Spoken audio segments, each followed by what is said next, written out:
বাংলাদেশে বিপ্লব শুরু হলো কেন? বাংলাদেশে বিপ্লবটা শুরু হয়েছিল কেন? কি নিয়ে বিপ্লব? না তাদের সংরক্ষণ, যারা বাংলাদেশের মুক্তিযোদ্ধা ছিল, 1971 সালে বাংলাদেশ স্বাধীন হয়েছে, যারা মুক্তিযোদ্ধা ছিল এবং তাদের থেকে কিছু সংরক্ষণ, কিছু ফেসিলিটিস পাবে তারা। অনেক সংরক্ষণ ছিল, সংরক্ষণে যাদের অধিকার, যারা প্রকৃত চাকরি পাবার যোগ্য, তারা সংরক্ষণের জন্য, যেমন ভারতবর্ষ সংরক্ষণ আছে, আপনি যোগ্য কিন্তু আপনি চান্স পাচ্ছেন না, একজন সংরক্ষণের জন্য, সার্টিফিকেটের জন্য সে চান্স পেয়ে যাচ্ছে। বুঝতে পারছেন? আমাদেরও খারাপ লাগে, আপনাদের অনেকের খারাপ লাগে। সংরক্ষণ যখন দরকার ছিল তখন ছিল, যখন দরকার নাই মানুষ বুঝবে তখন সেটাকে তুলে দেওয়া উচিত। বাংলাদেশে 93% সংরক্ষণ তুলে দিল, 7% মাত্র বাকি ছিল। কিন্তু বাংলাদেশে কি পাশবিক অমানুষের মতো আচরণ শুরু করলো। দেখুন ওটা কিসের পরিচয়? অশিক্ষার পরিচয়। আমাদের ভারতবর্ষে কখনো এইরকম অপ্রীতিকর ঘটনা ঘটবে এটা আমরা আশা করি না। আশা করি না বলে চোখ কান বন্ধ করে আমি কিছু দেখি নাই, আমি কিছু শুনি নাই, আমি কিছু বুঝবো না, এইটা ভাবলে কিন্তু আমাদের দুর্দিন আসবে। ঘটনাটা বাংলাদেশে শুরু হলো কি থেকে? সংরক্ষণ নিয়ে।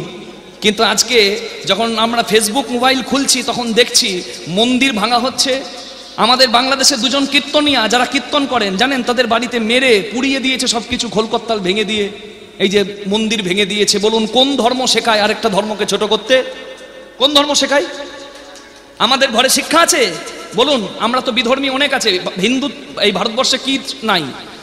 মুসলিম আছে, খ্রিস্টান আছে, শিখ আছে, বৌদ্ধ আছে, সবাই ভালোবেসে সম্প্রীতিভাবে মিলেমিশে আছে, নিজেদের নিজেদের ধর্ম আচরণ করছে।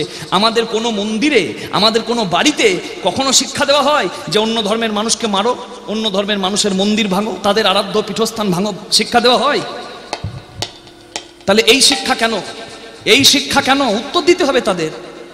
আজকে যে বাংলাদেশের সংখ্যালঘু হিন্দুরা তারা কাঁদছে, সোশ্যাল মিডিয়া খুললে অবাক হয়ে যাবেন, আমি মিথ্যা কথা বলছি না, আপনারা সবাই দেখছেন, তারা কাঁদছে, আমাদের গণমাধ্যমে দেখানো হচ্ছে। কেন এমন হবে? শিক্ষার এমন অবস্থা কেন হবে? মূল্যবোধ থাকবে না কারোর মধ্যে? নীতিবোধ, যেটা বাড়িতে শেখানো হয়, যেটা সমাজে শেখানো হয়, সেটাকে কি বলে? মূল্যবোধ। কই আমাদের সনাতন ধর্মে তো কখনো এমন মূল্যবোধ কেউ শেখায় নাই। তাইলে এইরকম আচরণ হবে কেন? ভারতবর্ষে যীশুখ্রিস্ট, যিনি খ্রিস্টান ধর্মের ইষ্টদেব, সারা বিশ্বে সব থেকে বেশি মানুষ হচ্ছে খ্রিস্টান ধর্মের, 250 কোটি। সেই যীশুখ্রিস্ট যিনি খ্রিস্ট ধর্মের ইষ্টদেব, হ্যাঁ, সেই যীশুখ্রিস্ট পর্যন্ত ভারতে এসেছেন। গুগল যারা ব্যবহার করেন, যারা ইউটিউব ব্যবহার করেন, হরি বল, ওই বেঙ্গলি ব্লগারদের বাড়ির ওই রান্না করা সকাল থেকে সন্ধে পর্যন্ত, কেউ ঘর ঝাঁট দিচ্ছে, ঘুরতে যাচ্ছে, সব ভিডিও করে দিচ্ছে, আর ওগুলো দেখছে দিন রাত ঘরের কাজকর্ম ফেলে, আর কোনো কাজ নাই। হ্যাঁ, ওইগুলো হচ্ছে ইউটিউবে দেখা। কোথায় বিগ বস, হাই হাই, হ্যাঁ, ওগুলো কোনোদিন ভারতীয় সংস্কৃতি নয়। ওগুলো নষ্ট করবে আপনার ঘর সংসার। পরের ঘরের সমালোচনা, নিন্দা চর্চা করতে এত ভালোবাসি, ঘুম থেকে উঠে ওই দেখছি পরের ঘরে কি রান্না হচ্ছে, সে কখন বাইরে যাচ্ছে, সে কখন ঝাঁট দিচ্ছে, সে কখন ছেলেকে খেতে দিচ্ছে। এই দেখে আমি কি পাবো? শিখবো কি? হাতে মোবাইল আছে, ভালো ব্যবহার খারাপ ব্যবহার দুই করা যায়, সেখানে দেখুন, শিখুন। যীশুখ্রিস্ট, সারা বিশ্বে খ্রিস্টান ধর্মের মানুষ সব থেকে বেশি, সেই যীশুখ্রিস্ট ভারতের মাটিতে এসে তন্ত্র সাধনা, বৌদ্ধ সাধনা করেছেন। কাশ্মীরে এখনো তার সমাধি আছে, লিখবেন জেসাস ইন ইন্ডিয়া। এগুলো থিওরি, এগুলো দেখবেন, তবে তো নিজের ধর্মকে শ্রদ্ধা করবেন। শুনুন, সব থেকে সহজে একটা ধর্মকে ধ্বংস করা যায় সেই ধর্মের মাঝে যদি অবিশ্বাস ঢুকানো যায়। বুঝতে পারছেন?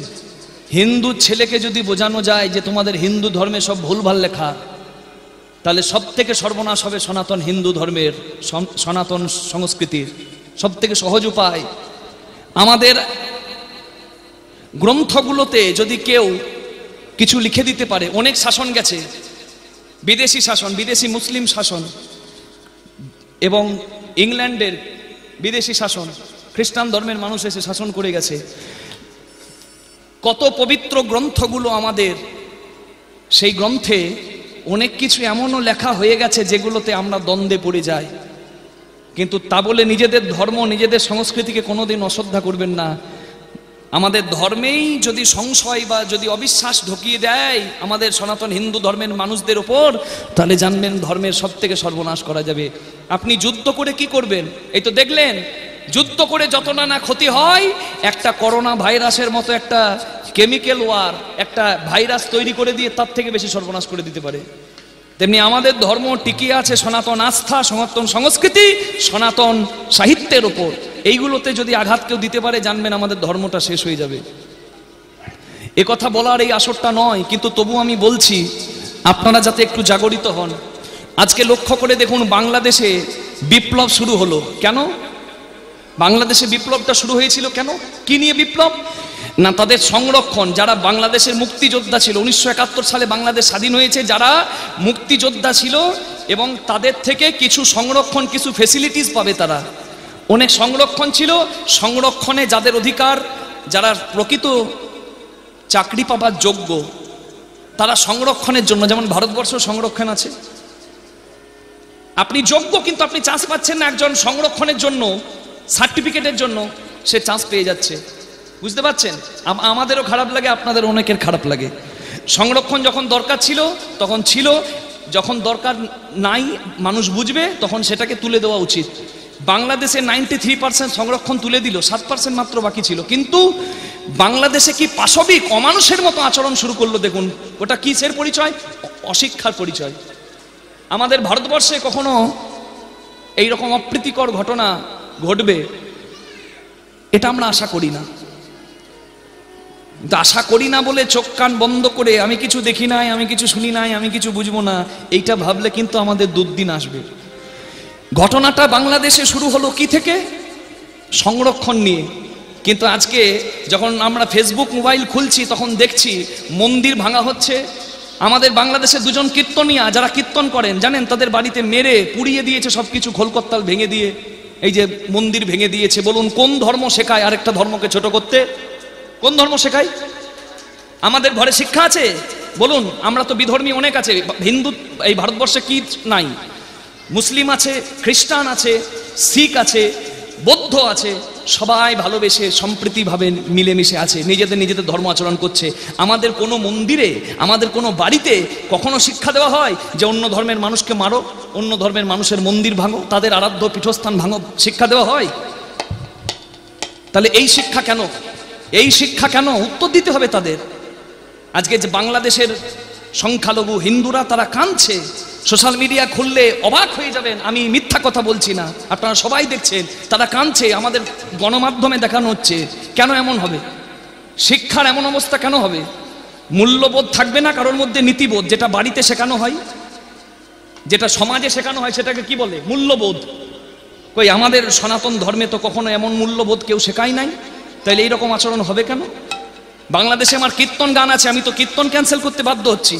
কোথায় কীর্তন ছিল জানেন? মহাপ্রভুর পিতৃ আলয় সিলেটে, সেইখানে আমার কীর্তন ছিল কার্তিক মাসে, মাঘ মাসের শেষে, মাঘী পূর্ণিমার থেকে শুরু হবে ওদের উৎসব। এবার বলুন আমি কি ভরসায় যাব? আমাকে তো ওখানে গেলে মেরে ফেলতে পারে। ওটা তো ভারতবর্ষ নয়, ওটা অন্য দেশ। সেখানে আমাদের হিন্দু ভাই বোনেরা সুরক্ষিত নয়, তারা কাঁদছে ভারতে আসার জন্য। তাহলে আমরা কীর্তন করতে যেতে পারবো না? ধর্মের সঠিক প্রচার নাই। কোন ধর্ম, বাইবেল বলুন, কোরআন বলুন, আমাদের গীতা বলুন, ভাগবত বলুন, কোন ধর্ম আরেকটা ধর্মকে ছোট করতে, আরেকটা ধর্মের বিশ্বস্ত, আরেকটা ধর্ম অবলম্বী মানুষদের আঘাত করতে, মারতে শেখায় না। কোনো ধর্ম শেখায় না। তাহলে মানুষ মারে কেন আরেকজনকে?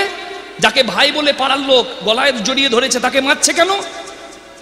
জানবেন তাদের কানে মন্ত্র দেওয়া হচ্ছে, রাজনীতি ঢুকে যাচ্ছে সবকিছুতে। শুধু তাই নয়, এখানে একটা হিংসাত্মক আচরণ করার জন্য মানুষকে প্রেরণা দেওয়া হচ্ছে ধর্মের নামে। আপনি দেখেন নাই, আপনি শোনেন নাই, আমি কিছু জানি না, চোখটা বন্ধ করে দিলে ভবিষ্যতে এক হয়ে দাঁড়াতে পারবেন না। আমি আজ আছি, কাল নাও থাকতে পারি, তবে এই জনসমক্ষে আমি বলছি কেন জানেন? আমার কথাতে যদি 10 জন জাগে, যে যা রাজনীতি করেন, আমি বামপন্থী নই, আমি ডানপন্থী নয়, আমি ঈশানপন্থী নয়, আমি বিজেপির নয়, আমি তৃণমূলের নয়, আমি ভোটও দিই না, এবারে গানে ছিলাম, ভোট দিতে পাই নাই, আমি কোনো পার্টির নই। তবে এইটুকু আমি সমস্ত হিন্দু ভাই বোনদের জানাবো, ধর্মের নামে সবাই এক হবেন, নাহলে ভবিষ্যৎ খুব সর্বনাশের। আমি এখানে দাঁড়িয়ে বলে গেলাম, এরপরে বলার জন্য আমি থাকতেও পারি, আমাদের মতো অনেক মানুষ নাও থাকতে পারে। আপনাদেরকে এক হতে হবে, ধর্মের জায়গায় এক না হবে না। আমরা তো করি না, ধর্মের নামে আমরা হিংসা আচরণ করি না, তাহলে আমরা প্রশ্রয় দেব না। আমাদের সনাতন ধর্মের নিয়ে কুমন্ত্রণা, বল, ভারত যাদের মামার বাড়ি দেশ ছাড়ো তাড়াতাড়ি, এই স্লোগান, ভারত যাদের মামার বাড়ি দেশ ছাড়ো তাড়াতাড়ি, হিন্দুদেরকে পিটিয়ে মারছে কেন, কিসের জন্য? এই তো ভাইরাল হচ্ছে, আর যে বলছে সে ইনশাল্লাহ ইনশাল্লাহ করছে কেন? তাহলে সে তো পরিচয় দিচ্ছে। আজকে বাংলাদেশের সরকার বলুক যে সবকিছু মিটে গেলে আমরা ওই মানুষটাকে ধরে যে হিংসাত্মক আচরণ করছে তাকে শাস্তি দেব, তাহলে আমরা স্টেজে উঠে এই কথা বলবো না, বলবো না।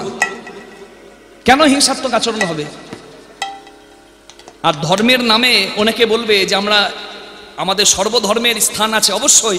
কেউ যদি আমাদের ধর্মের হয়ে অখাদ্য খায়, অন্য ধর্মের মানুষকে বলুন যে আমাদের সবাইকে এক দেখাতে, তাকে অখাদ্য খেতে, তাহলে তো মানবো। সেটা তো হয় না, সব সময় বলি হবে হিন্দুরা, নাকি আমরা বলির পাঁঠা সব সময়? এটা বুঝতে হবে আপনাদের। অনেক বড় কথা, অনেক উচ্চ স্তরের কথা বললাম, আপনাদেরকে একটু বুঝে বলতে হবে। কথাটা আমি একটাও ভিত্তিহীন যুক্তিহীন বলি নাই। আজকে কষ্ট দেখে, যন্ত্রণা দেখেই সবাই বলছি। আমি জানি আমাদের ভারতবর্ষে সবাই শিক্ষিত এবং সবার মূল্যবোধ আছে, সে যে ধর্মেরই হোক। ভারতবর্ষে এরকম অপ্রীতিকর ঘটনা ঘটবে না, কিন্তু হয়তো বাংলাদেশেও কিছু বিধর্মী মানুষ ভালো আছেন, কিন্তু সংখ্যায় খুবই কম। বেশিরভাগটা মনেই কিন্তু হিংসার আগুন জ্বলছে, যার জন্য আজকের এই অবস্থা। তার জন্য আমরা কষ্ট পাচ্ছি দেখে, আমাদের হিন্দু সনাতন হিন্দু ধর্মের ভাই বোনদের কষ্ট দেখে। দুর্গাপুজোতে যদি কোরআন পাঠ হয়, তাহলে বলুন এগিয়ে গিয়ে যে না, কোনো ঈদের দিনেও মসজিদে চণ্ডী পাঠ হবে, বলার সাহস আছে? কারো সাহস আছে? বুঝতে হবে, জাগতে হবে। একদিক থেকে কেন ধর্ম নিরপেক্ষ হবে? সবাইকে সমান হতে বলুন। আমি একটা কথাই বলবো, আমি কোনো রাজনীতির কথা বলবো না, যে যে পার্টি করতে পারেন, যার যা ভালো লাগে তাই করবেন, কিন্তু ধর্মের জায়গায় সবাই যেন এক হন, কারণ ভবিষ্যৎ না হলে কষ্টদায়ক হতে পারে। নিতাই গৌর প্রেমানন্দে হরি হরি বল। আমি তা বলে বলছি না আপনি হিংসা আচরণ করবেন, আপনার পাড়ার অন্য ধর্মের মানুষকে হিংসার চোখে দেখবেন, কখনো না। সবাইকে ভালোবাসুন, কিন্তু যদি হিংসা আমাদের ওপর আসে, তাহলে আপনারা সবাই সজাগ থাকবেন, একত্রিত থাকবেন, নাহলে দিন খারাপ হবে। নিতাই গৌর প্রেমানন্দে হরি হরি বল। রাধে হরি বল। হ্যাঁ, সংসারে আসিলি গোরা না ভজিলি, সংসারে আসিলি গোরা না ভজিলি, না শুনিলি সাধুর কথা। সংসারে আসিলি গোরা না ভজিলি, না শুনিলি সাধুর কথা। মন ইহ পরকাল দুকুল খোয়ালি, খাইলি লোচনে মাথা। ইহ পরকাল দুকুল খাওয়ালি, খাইলি লোচন মাথা। কেন সাধুর সঙ্গ করলি না রে, কেন সাধু সঙ্গ করলি না রে। ভবে যেমন এলি তেমন গেলি, কেন সাধু সঙ্গ করলি না রে। ভবে যেমন এলি তেমন গেলি, শুধু ভূতের বেগার খেটে মরলি। হরি হরি বল। গেলি ভূতের বিগার খেটে মলি, যেমন এলি তেমনি গেলি। ভূতের বিগার খেটে মলি, কেন সাধু সঙ্গ করলি না রে। ইহ পরকাল দুকুলি খাওয়ালি, খাইলি লোচন মাথা। এই রাস্তাতে গৌরাঙ্গ যাবে, চরণ ধরিস যদি কৃপা পাস। গৌরাঙ্গ যখন দোহাত তুলে যাচ্ছে, চরণ ধরতে গেল চাপাল গোপাল। ওগো দয়াল গৌ গৌরা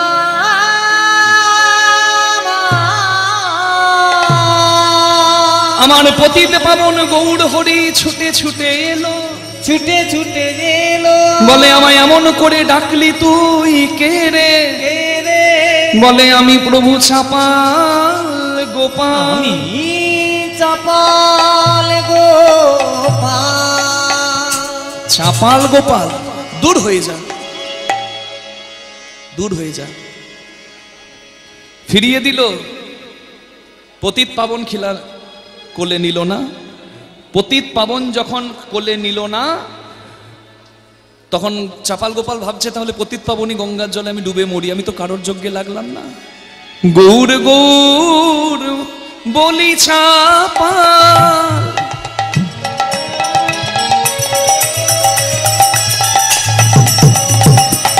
গঙ্গায় ঝাঁপ দিতে গেল।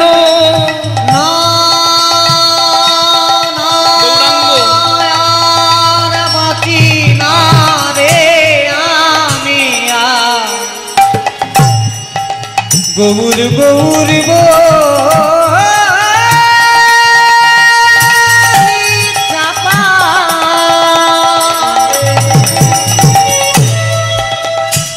গঙ্গা গঙ্গা ঝাঁপি দিতে গেল। পতিত পাবনী গঙ্গা তখন দূরে সরে গেল। পতিত পাবনী গঙ্গা দূরে সরে গেল।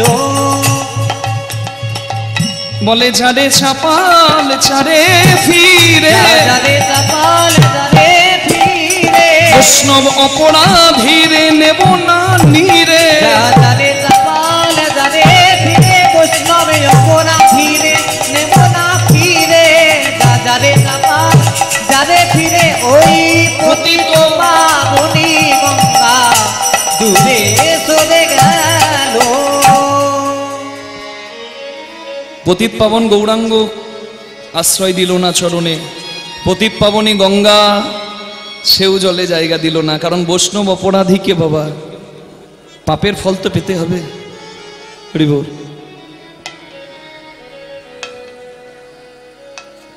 কিছু অভাগার জন্য কিছু শুভবুদ্ধি মানুষ, শুভবুদ্ধি সম্পন্ন মানুষও কিন্তু ফল ভোগ করে বাবা। তাদের চাপাল গোপাল গঙ্গায় ঝাঁপ দিতে গেল, গঙ্গার জল সরে গেল। মানুষ যখন বিপদে পড়ে যে যা বলে তাই করে, যে যা বলে তাই করে। হরিবল। কেউ বলছে কাশিতে আছে বাবা বিশ্বনাথ বৈষ্ণব শ্রেষ্ঠ, তুমি তো বৈষ্ণব অপরাধ করেছো, কাশি যাও। কাশিতে গেল, তখনকার দিনে বাস ট্রেন ছিল না, গঙ্গা স্রোতের বিপরীতে কাশিতে চলে গেল নৌকাতে। 6 মাস লেগে গেল যেতে। হ্যাঁ, কাশিতে গেল, আর কাশিতে গিয়ে ডাকছে ভোলে বাবা কি জয়, ভোলে শঙ্কর কি জয়। ভোলে বাবা বলুন মহাদেব কি, কি জয়। ভোলে বাবা কি জয়, ভোলে শঙ্কর কি জয়। ভোলে বাবা কি জয়, ভোলে শঙ্কর কি জয়। त्रिपुरारी की जय, तारनहारी की जय। त्रिपुरारी की जय, तारनहारी की जय। शंकर भोले भंडारी, हो प्रभु जल जल के। बोलून महादेव की। शंकर भोले भंडारी, प्रभु जल जल के रीतिकारी। शंकर भोले भंडारी, तुम जल जल के रीतिकारी। जब सागर मंथन होने लगा, जब सागर मंथन होने लगा, तब हौलाहौल विष था निकला। जब सागर मंथन होने लगा, तब हलाहल विष था निकला। शिव ऐसे पर उपकारी, ऐसे बड़ी उपकारी, तुम जन जन के रितकारी। शंकर भोले भंडारी, बोलून महादेव की। जल के रीतिकारी। शंकर भोले भंडारी, तुम जन जन जन उपकारी। नमः शिवाय संताय कारणत्रय हेतवे, निवेदयामि छादमानं त्वं गति परमेश्वर। धाये नित्यं महेशं रजतगिरिनिभं चारु सन्नावतंसं, रत्नाकल्पोजलङ्गं परशुमृगभराभीतिहस्तं वृषण्यं, पद्मासीनं समन्तत् स्तूतममनगणैव कृकीर्तिं वशालं, विस्मादं विष्णुबीजं निखिलभयहरं, पञ्चवक्त्रं त्रिनेत्रम्। বলুন মহাদেব কি, বলুন মহাদেব কি, বলুন মহাদেব কি।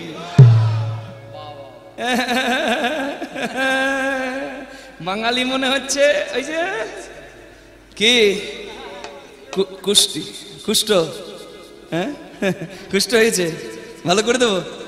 তা কোথা থেকে এসেছো বাবা? ওয়েস্ট বেঙ্গল, পশ্চিমবঙ্গ থেকে। তা দোষ করেছো ওয়েস্ট বেঙ্গলে, আর ক্ষমা চাইতে এসেছো কাশিতে, মানে ইউপিতে। কি ব্যাপার?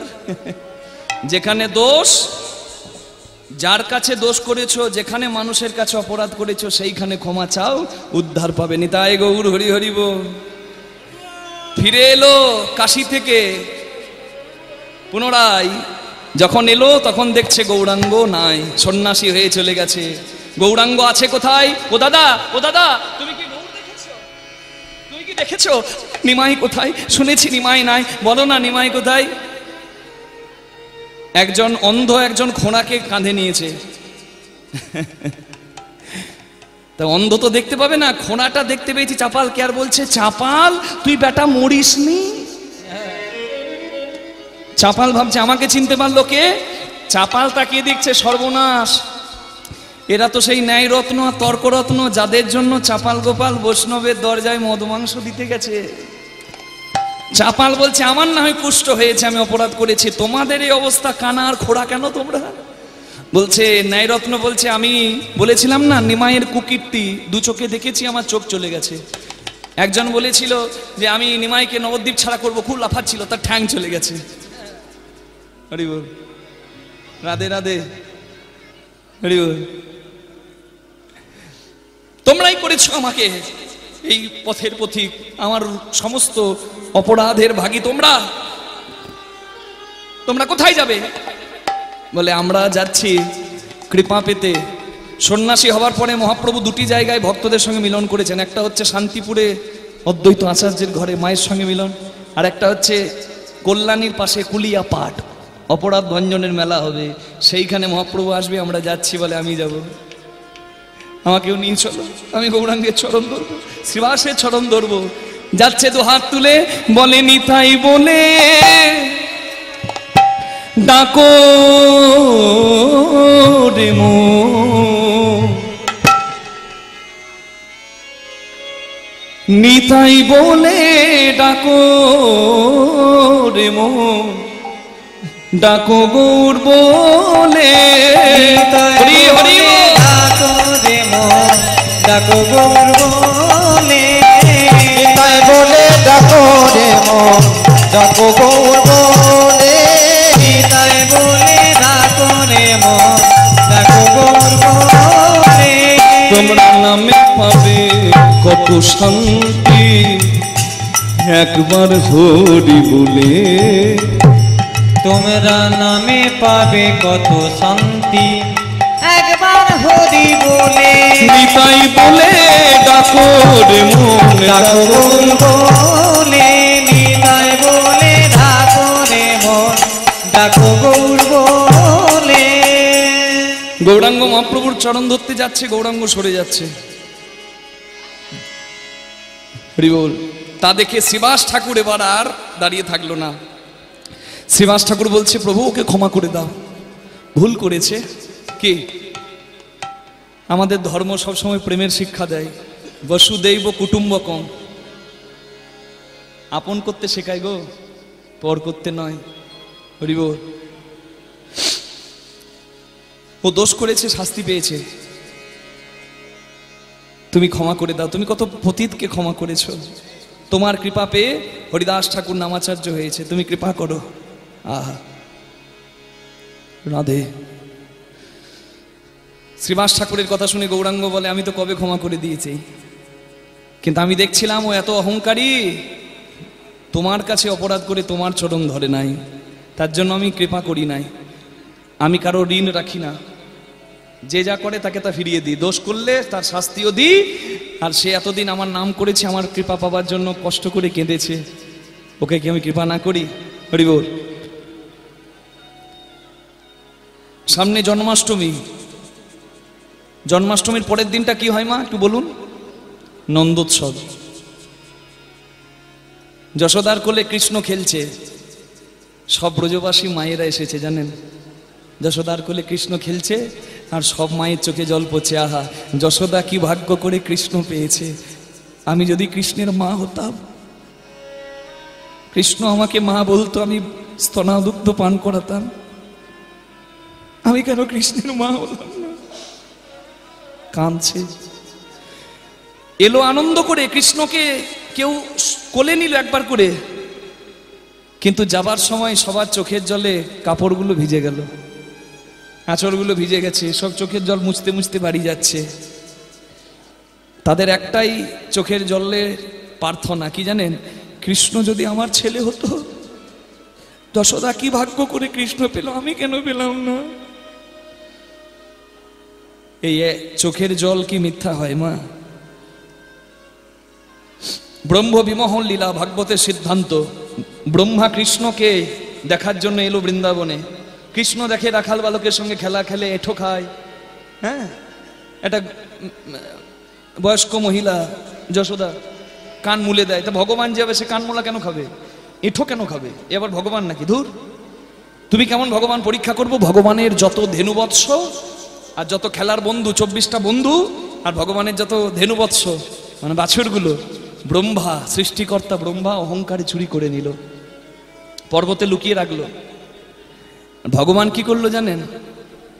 নিজে প্রত্যেকটা রাখালে রূপ ধরলো, মানে 24 জন বন্ধু ভগবানের, ভগবানই সাজলো।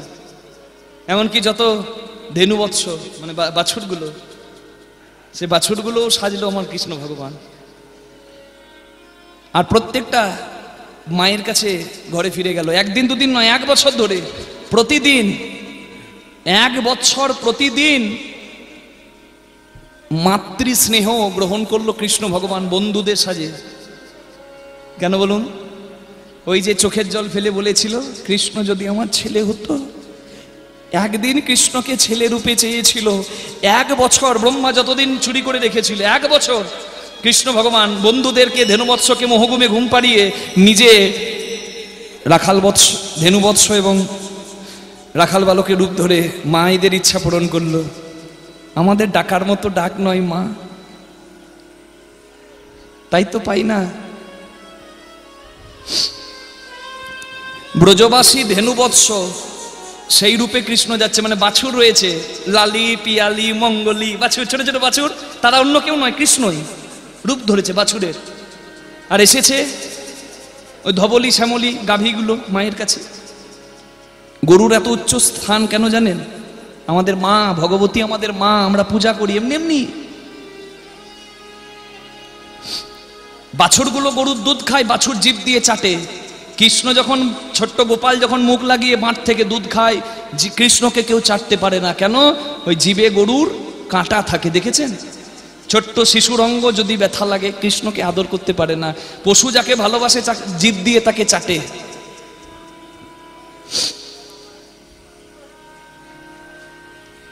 তা পশুগুলো কেঁদে কেঁদে বলেছিল, হে ঠাকুর, আজকে আমি পশু বলে তোমাকে লেহন করে ভালোবাসা দিতে পারলাম না, পরের জন্ম যদি হয় তোমার মা হবার একবার সুযোগ দিও।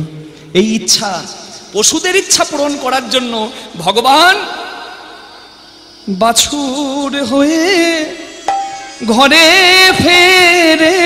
নিতাই গৌর হরি হরি বল।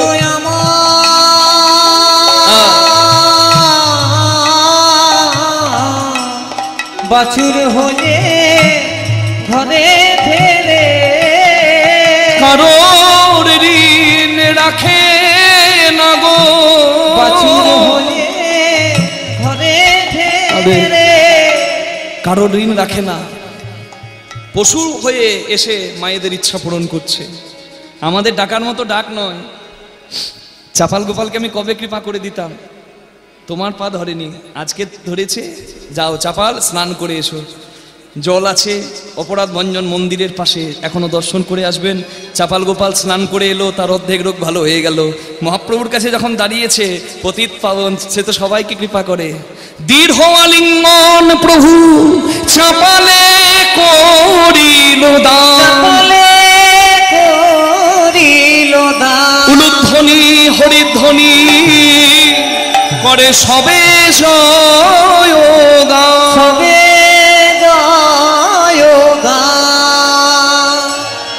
জয় নিতাই, জয় গৌর, জয় গৌর। জয় পঞ্চতত্ত্ব, জয় শ্রীবাস ঠাকুর। চাপাল গোপাল ভালো হয়ে গেল। এখন ঘটনা হচ্ছে, নামটা মনে রেখেছে নিস্তারিণী, নামটা মনে আছে কি নিস্তারিণী?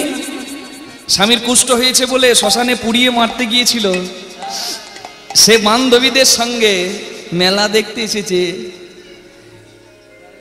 স্বামী মরলে তো সতীদাহ হবে, তাই শাখা সিঁদুর এখনো পড়ে আছে, সে কি কায়দা। বান্ধবীদের সঙ্গে মেলা ঘুরতে এসেছে, আর দূর থেকে দেখছে স্বামী এখনো মরে নাই, বেঁচে আছে। আবার জলে স্নান করে ভালো হয়ে গেছে, মহাপ্রভুর কোল পেয়ে ভালো হয়ে গেছে। মনে মনে ভাবছে, এবার তো ঘরে যাবে গো, এবার আমার কি হবে গো। তাড়াতাড়ি সময় নষ্ট না করে ছুটে এসেছে। ও মা, তুমি কোথায় চলে গেছিলে গো, তোমাকে দেখতে পাইনি। ওগো স্বামী, ওগো স্বামী, তুমি কত দামি। স্বামী কত দামি, দূর হ। শ্রীবাস ঠাকুর নিতাই গৌর বলে, না, চিন্তামণি পতিতা তাড়িয়ে না দিলে বিল্লমঙ্গলের গোবিন্দ ভজন হতো না। নারী যদি সুনুরি হয় নারী তুলতে পারে, নারী যদি আনাড়ি হয় একটা নারী একটা পুরুষ না একটা সংসারকে শেষ করে দিতে পারে। হরি বল। হ্যাঁ, যাও যুগল ভজন করো, স্ত্রীর সঙ্গ ধরো, সেও ভুল করেছে, সে অপরাধের ক্ষমা চাইছে, তাকে গ্রহণ করো। নাম ছিল বৈষ্ণব অপরাধী, হয়ে গেল বৈষ্ণব ঠাকুর। চাপাল গোপাল থেকে দেবকী নন্দন দাস ঠাকুর। নিতাই গৌর প্রেমানন্দে হরি হরি বল। রাধে। চাপাল গোপালের সঙ্গে মহাপ্রভু মিলন হইল, প্রেমানন্দে সবাই মিলে হরি হরি বল বলো।